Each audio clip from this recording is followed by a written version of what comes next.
And a pleasant good afternoon to you, wherever you may be, for a Kansas City Chiefs instant reaction video from the 580 Sports Talk crew on the 580 Sports Talk YouTube channel, 580 Sports Talk on YouTube, and on Facebook at WIBW News.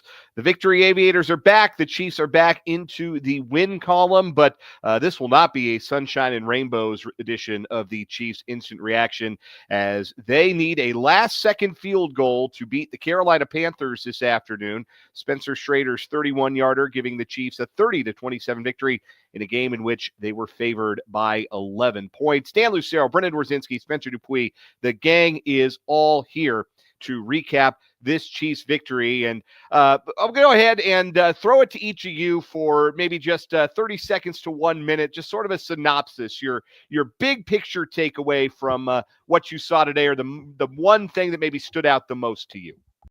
Well, I'll go first here, guys. And the thing that stood out to me is that literally the only two things I take that back. The most important thing I wanted to see from the Chiefs in this game, they weren't able to do. They won. Like, yeah, that's great. I'm not worried about the Chiefs making the playoffs, though. That's never going to be in question.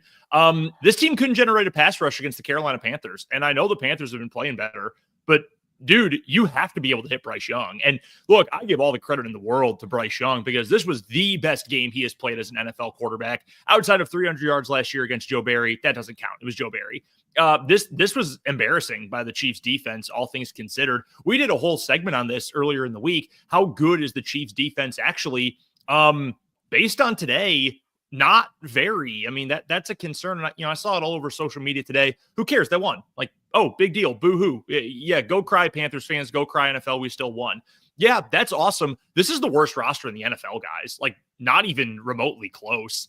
And the Chiefs couldn't get it done defensively. Now, the offense, of course, finally made a couple plays down the field when they really needed to at their best. But I came out of this one not feeling any better about left tackle. Thankfully, DJ Humphries is in the building, and hopefully he's able to go in the next couple weeks. I know I'm going well over 30 seconds, Dan, so I'm sorry for breaking your rules. But I do not come out of this game feeling good about this defense at all. We already felt bad about left tackle. I do not feel good about this defense whatsoever, though.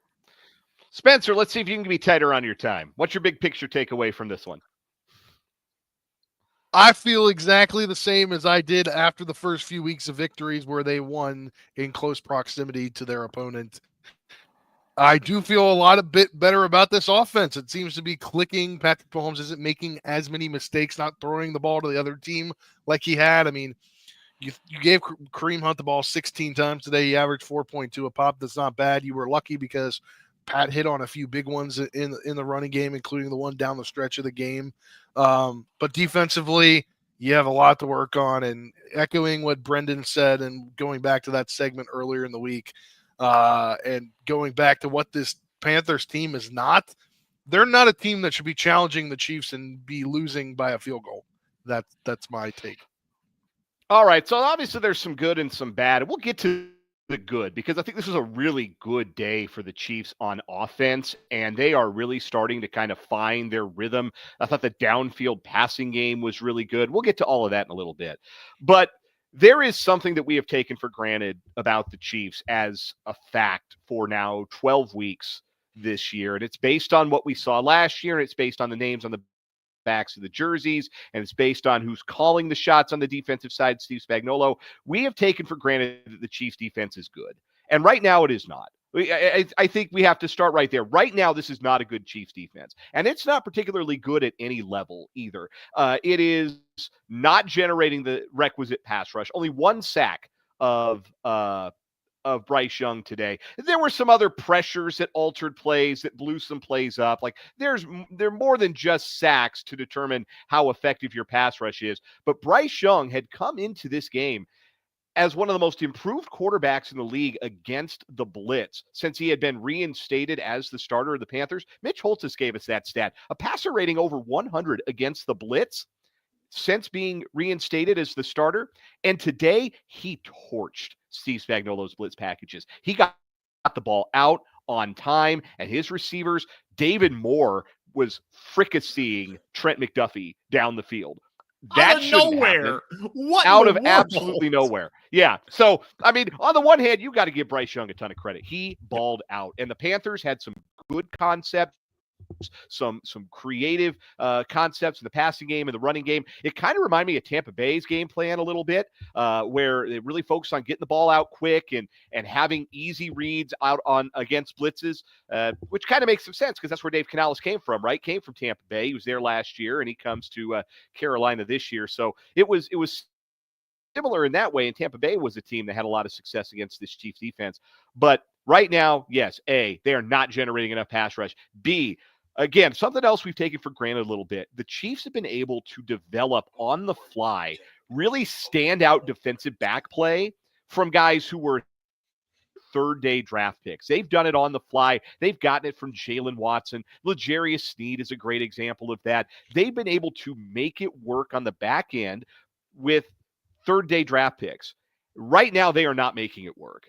Trent McDuffie didn't play well today. It's the second time in 3 games we've said that about Trent McDuffie. But Shamari Connor and Najee Johnson are getting beaten like rented mules in coverage. And look, teams know it too. Teams know that's the scab to pick at. If you're going to throw the ball on this Chiefs team, you're going to find number 13 and you're going to find number 27 if he's got to be in coverage. And you're going to go at those guys. Those guys, what does Shaq always say? Barbecue chicken alert. Barbecue chicken alert. It's a barbecue chicken alert if Najee Johnson's in one-on-one or if Shamari Connor's got to cover a really good slot receiver in one-on-one. Makes me wonder if they need to start moving Trent McDuffie around and get him into more advantageous matchups more often, because right now the back end isn't good enough, the pass rush isn't good enough, and this is a very vulnerable pass defense right now. The run defense continued to do what it does, limited at Chuba Hubbard, but today the concern is the pass defense, and it has to get better. To get to a Super Bowl standard, it has to get better. Well, and to that point too, Dan, because you're right. I mean, it's been rough for Johnson. I don't know what the hell happened to Josh Williams. Shamari Connor had a terrible game. All those things are fair. That being said, at this point, if you're Spags, you know the limitations of that group. Like, you know you're not throwing Prime Revis out there on the opposite side of Trent McDuffie. You've got to figure out a way to get those guys a little more help. I didn't think Brian Cook had a good game today. He got toasted at one point in the first half on a Xavier Legette route. I mean, they're out of sorts on the defensive side of the ball. And it's unfortunate that this game happened against like Carolina, and this game wasn't against, give me like a Seattle offense, even like all of our offenses, the favorite offenses of our favorite teams, like Green Bay or Seattle or Washington, these teams that run all sorts of fun stuff offensively. You just say, you know what? That's a great football game. Because it was, like, from an objective perspective, that was a really good Both NFL quarterbacks were game. awesome. They were fantastic. I'm looking at the advanced box score from Ben Baldwin right now. Bryce Young was tremendous in this game, only outdone by Patrick Mahomes, who was even better in this game, statistically speaking. He was really dang good in this one. It just comes down to the fact that, look, you're playing a worse team than you. Across the board, Carolina is a worse team than you. And Bryce Young should not be allowed to put up numbers like that. And part of it is Bryce. Part of it is the fact that, look, he was number 1 overall pick for a reason. And even though he has been a bust to this point, he is playing really well as of late. And you give him and Dave Canales and their burgeoning wide receiver group credit. But then again, like, they were missing their second best receiver. Jalen Coker has been really good the last couple of weeks. He wasn't even available in this game. So there's things that need to be worked on. I saw a comment, I think it was from Vance on YouTube, who says, what's wrong with Chris Jones? Jones got some pressure. He got into the backfield a number of times, but we've talked about it a handful of times on the show, guys. Like, you got to finish off sacks. If you're going to get in the backfield, you've got to finish off plays. Right now, the Chiefs are not finishing, and that is the problem. They finished this game because Mahomes had the big run at the end of the game. Yeah. Everybody has a comparison. Everybody and their mother has that reminded me of this game from 3 weeks ago. That run reminded me of the game from the playoffs in 2019. Everybody's got a comparison because Mahomes does this all the time. The Chiefs get the win. That's all that matters. Mahomes was good. The offense was good. Hopkins has a touchdown, etc. But you want more against bad teams. And I think that's what it comes down to for me. You want more. You want to be beyond they played down to their opponent. Why? It doesn't have to be that way. I guess that's my gripe with this game, guys, is that it doesn't have to be playing down to your opponent. You can just go win by 14 points and be done with it. And credit to Carolina for playing their absolute hearts out. They left it all on the field, and I give Dave Canales and that team tons and tons of credit. But damn, Chiefs, you've got to be better than that. I don't think, if I may interject, that this was a case, again, of the Chiefs playing down to their opponent so much as it was the Panthers playing up to the caliber of team the Chiefs are. We've seen that a couple of times this year. We know that as the two-time defending champion, the Chiefs are going to take everybody's best punch. And they took the Panthers' best punch. Bryce Young played about as good a game as he's played in his NFL career. Look, he was confident. He was putting the ball where it needed to be. He was coming off the ball quick on the blitz, making sure he didn't take a lot of negative plays. And defensively, they brought the noise and had 5 sacks. So that was impressive as well. So I think there's an element of that. But at the same time, this is an opportunity to flex your superiority, because a bunch of other teams that are really good, I'm sure the Panthers were up to play them too, and the Panthers were losing by 30 plus to a bunch of other teams that with 2 legs and a pulse, and they were able to tie the Chiefs late in the final 2 minutes of the contest. So I think both things can be true, where we can give the Panthers a lot of credit, at the same time say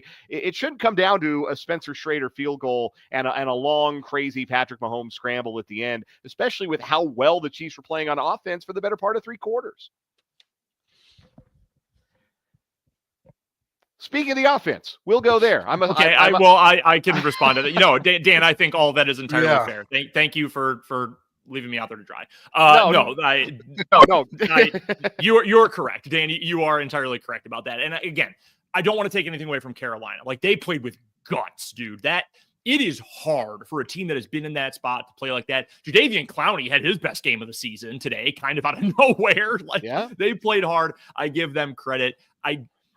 I guess the Chiefs just leave you wanting more, whether or not it's the other team playing above expectation, the Chiefs playing below expectation. I think the point I'm at is they leave me wanting more. And I feel like we're at a point in this year where I think, when are we going to get that next punch? When are we going to get that kind of next infusion from this Chiefs team? Maybe it comes next week when you expect more, explosion in the running game on the offensive side. Maybe defensively it comes when you get Charles Omenihu. I doubt it, but maybe that's it. I'm just left that was kind of good, but I want a little more full flavor when I taste this. And that's kind of where I am with this Chiefs team right now.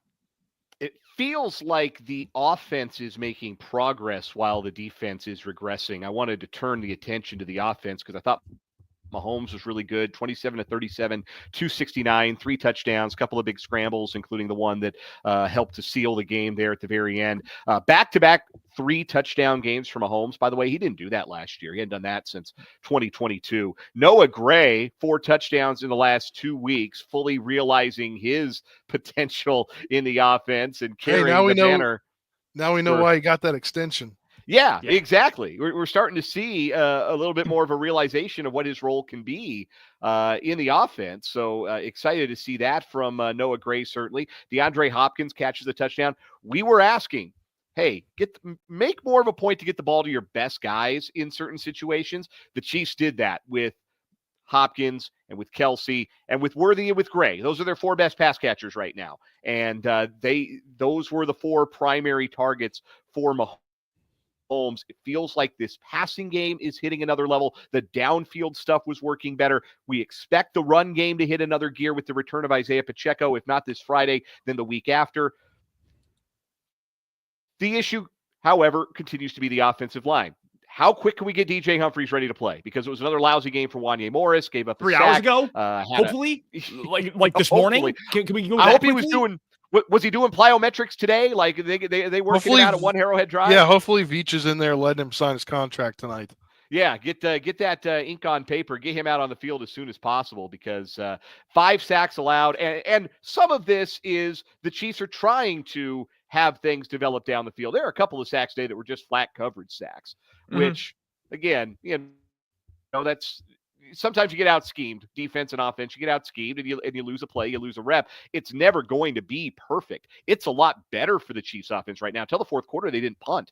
And they had the back-to-back punt drives. One of them was marred by penalties. Boy, it was a flag fest today, wasn't it? Were they calling it tight or was it just me? This was as tightly officiated a game as I can recall, and I think it goes both ways. There wasn't a lot of stuff that was like egregiously bad. It was just a really tightly officiated football game. And so flags blew up one drive and sacks blew up another. But when the Chiefs had to go down the field and score to win the game, they went down the field and scored to win the game. It's muscle memory at this point, right? Like it's just what they do in a situation like that. There's no panic. There's no concern. If the offense felt like the defense hung them out to dry today, they said, all right, we got you. And it's happened the other way quite a bit these last couple of years with the defense saying, oh, the offense can't put together the drive. Yep. That was a lot of last year, right? Good point. A lot of last season that happened. Whole last exactly season. Right, Spencer. Yeah. So it is down to, once again, I keep sounding like a broken record on this thing, but at the end of the day, winners win. And the Chiefs are winners, and they found a way to get this one across the line. But as we prepare our closing remarks here, I'll start and say I feel a little worse today, right now, after that performance than I did after watching the Bills game. Because I thought the Chiefs played fairly well against the Bills, just got outplayed by a really good team. I thought the Chiefs did some things really well on offense, and 30 points should be enough to beat anybody. You told me the Chiefs were going to score 30 against the Panthers. I would have thought we'd be doing yard work in the fourth quarter. The defense has some things that have to be addressed, and it is true that Steve Spagnuolo defenses have traditionally improved in the second half. We're going to need to see a whole heck of a lot of improvement from this group here in their final, doing the back of the napkin math, 6 games. You got to see a lot of improvement to feel like this defense is at the level it needs to be to go win a 3rd straight Super Bowl. That's my final thought. Spencer, what's your final thought? I think with that defensive performance, you got to throw that out the window. You have a game in 5 days, less than 5 days, right? You have a game on Friday afternoon against a Raiders team that's going to be hungry. And it's kind of the same situation you were looking at this Panthers game, right? Same situation the Panthers are in, basically. It's kind of the situation that the Raiders are in. So it's going to be another hungry team. And I am kind of scared for that game now, knowing the way the defense played today. Brendan, final thought. The final thought for me, so I mention on these shows all the time, the advanced box scores that Ben Baldwin does, rbsdm.com is where you can find them. And if you see a bunch of numbers that are attached to the color green, that means above average, above league, expected average, all of that. Green is good. Purple is bad. Purple is well below league average. The darker the purple, the worse. The darker the green, the better. The Chiefs' advanced box score for this game, and it takes mostly offense into account, all green, all across the board. Not a purple speck on there. Green, dark green passing, early down, late down, all green everywhere. That is great. We love to see it. Here's the problem. The Panthers chart is the exact same way. You cannot let a team that has in a talent level that much farther below you be in a game with you like that. And props to Carolina. I'm sorry, Panthers fans, if you find this. I give you credit. I am a Bryce Young guy. I have been a Bryce Young guy from the start. I give them credit. But the Chiefs are Super Bowl, like they have an expectation they're going to make it to the Super Bowl and win the Super Bowl. The Panthers are trying to not be embarrassing. Like you have to be better than that. That's what it comes down to defensively for the Chiefs. An unexpected shootout at Bank of America Stadium. The Chiefs come out on top 30-27. They go to 10-1 ahead of their Black Friday kickoff against the Oakland Raiders. That is going to do it for us. Folks, there's a chance you do not hear from us tomorrow. Sound the alarm. Sound the Oakland alarm. Yeah, I did it again, didn't I? I called them the Oakland Raiders. They'll always be the Oakland Raiders to me and the San Diego Chargers. You get older and it happens. Anyhow, there's a chance you may not hear from us on a traditional 580 Sports Talk episode tomorrow. We're coming on after K-State women's basketball, the 10th ranked women's team in the country, taking on Duke with a 2:00 tip-off tomorrow. We're on after that. So around 4-ish, we anticipate joining you unless K-State men's basketball loses tonight, in which case we'll go right from the women to the men, and we won't be live on the air at all. So be watching K-State basketball tonight, and that's how you'll know. But either way, keep watch on these same video channels for more from us. Again, 580 Sports Talk on YouTube, WIBW News on Facebook. We appreciate you rocking with us on the Instant Reaction. Saw Vance, Christopher, Mark H., Paul, Jeffrey's here. Appreciate all you guys for being along for the ride on this Instant Reaction. And thanks to those of you who catch up with it later on in your Sunday afternoon or Monday morning. We'll talk to you sometime soon. For Spencer Dupuis and Brendan Dzwierzynski, I'm Dan Lucero. This is the Kansas City Chiefs Instant Reaction from the 580 Sports Talk crew. Have a great rest of your